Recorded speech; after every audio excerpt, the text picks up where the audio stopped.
আছে সব?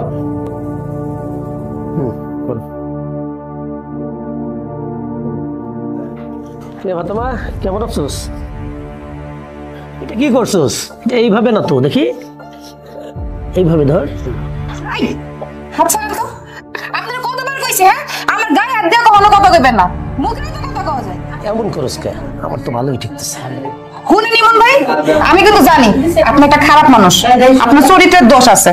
ঘরে বউ বাচ্চা রাইখা আমার পিছনে গুড়গুড় গুড়গুড় করেন। আপনি যদি ফার্দার আমার এই জায়গায় বিরক্ত করেন না, আমি কিন্তু অফিসের সবজন লোক জড়ো কইরা আপনার বিচার করবো। জান এই জায়গা থেকে। আমিও দেখালাম তুই কিভাবে এখানে চাকরি করস।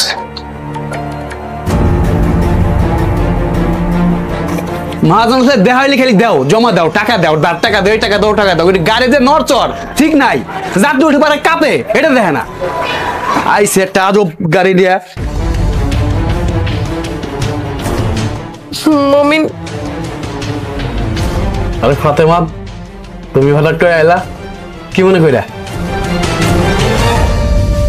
কি রে, তোমার চোখে পানি কেন? কি হয়েছে তোমার?